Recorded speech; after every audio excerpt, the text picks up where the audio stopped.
Greetings, ASA members. Let's talk A through F.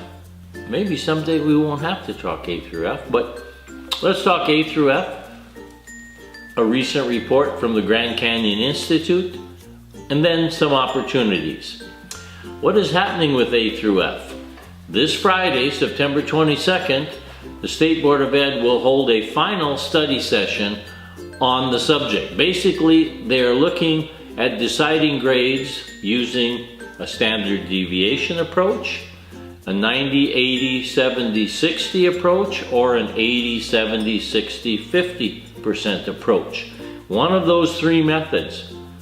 Now, all three of those methods show a fairly high correlation with free and reduced price lunch count. So poverty is influencing the A through F grading system. Now, some high poverty, high free and reduced price lunch schools will get A and B grades, but not a significantly large number of them. That's the way it is.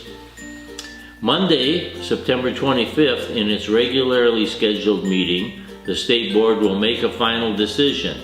Then, later that week, grades will be released to charters and school districts, but not to the public. Then October 9th, grades are scheduled to be released to the public.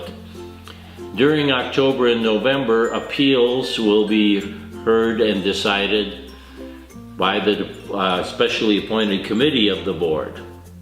So that's where we're at with A through F and the timeline. A through F reminds me of the subject of assessment in general. And remember, this spring, the science assessments, and yes, remember, it's still Ames Science. The science assessments will be available on the computer only. So if you've been testing pencil and paper in the past, you will not be able to do that for the Ames Science test this spring. So be warned and prepare now. Don't wait for spring, do it now. Making the news recently, the Grand Canyon Institute released a report on charter school finance called Follow the Money. Editorials in the Arizona Republic and the Tucson Star highlighted this report.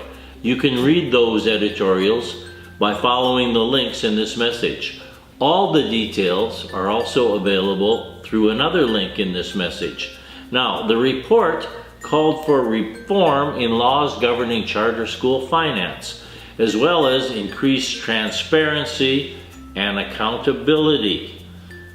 There will be two more reports from the Grand Canyon Institute on charter school operations in the next few months. It should be interesting to see what follows as these reports call for the Arizona legislature to take some actions regarding laws governing charter schools. Okay, let's move on now to an opportunity.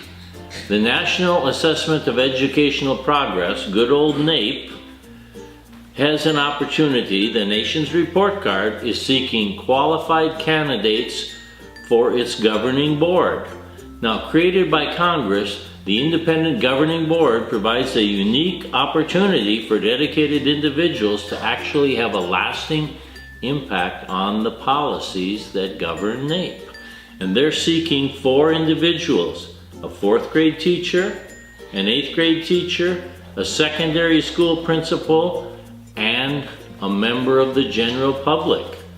If you or someone you know is interested in being a member of the board of NAEP, this could be a very interesting position.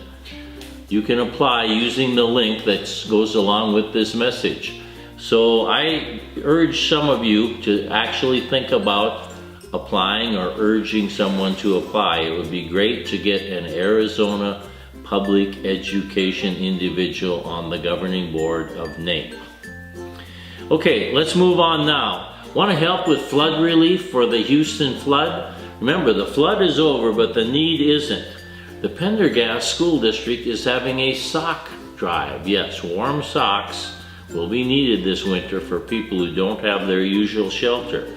And there's a flyer attached to this message that tells how you can help with that sock drive, which is going on until September 29th. Okay, let's move on to another opportunity. Consider nominating one of your colleagues or perhaps your supervisor for the Arizona Superintendent of the Year. The winner of this will, of course, be entered into the National Superintendent of the Year contest. Let's have a qualified and superior Arizona superintendent as our entry into the AASA National Superintendent of the Year contest. That nomination is due October 6th.